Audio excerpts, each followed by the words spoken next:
दोस्तों, इस बार कहानी में ऐसा तूफान आया है कि हर सीन दिल की धड़कन तेज कर देगा।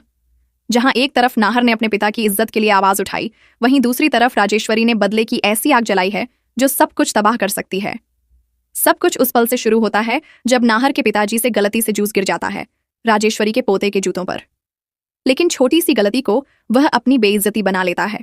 वह सबके सामने एक बुजुर्ग को अपमानित करता है, चीखता है, चिल्लाता है, और यही पल बन जाता है तूफान की शुरुआत। नाहर यह सब देखता है और उसका खून खौल उठता है।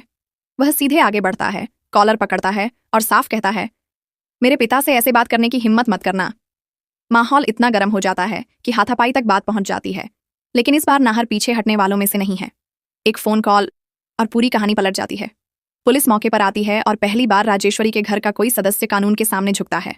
पोता गिरफ्तार होता है। हर कोई शौक में होता है। ये सिर्फ गिरफ्तारी नहीं, राजेश्वरी के घमंड पर पहला वार होता है। जैसे ही यह खबर राजेश्वरी तक पहुंचती है, उसकी आंखों में खून उतर आता है। वह सीधे थाने पहुंचती है, हंगामा करती है, दबाव बनाती है। लेकिन इस बार सिस्टम उसके खिलाफ खड़ा होता है। जवाब साफ मिलता है, कानून से ऊपर कोई नहीं। उधर पहली बार नाहर और रूही चैन की सांस लेते हैं। घर में सुकून लौटता है।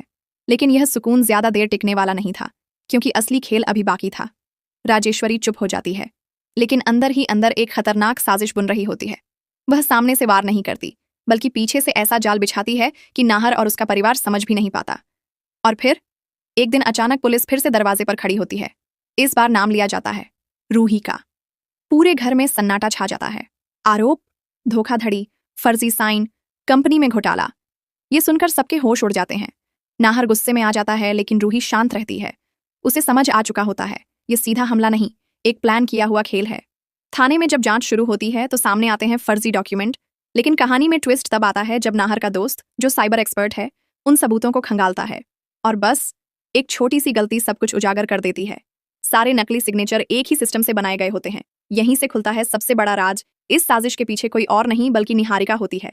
पुलिस उसे पकड़ लेती है और थोड़ी सख्ती में वह टूट जाती है। वह कबूल करती है कि यह सब उसने राजेश्वरी के कहने पर किया। कोर्ट में जब यह सच्चाई सामने आती है तो माहौल पूरी तरह बदल जाता है। रूही पर लगे सारे आरोप गिर जाते हैं।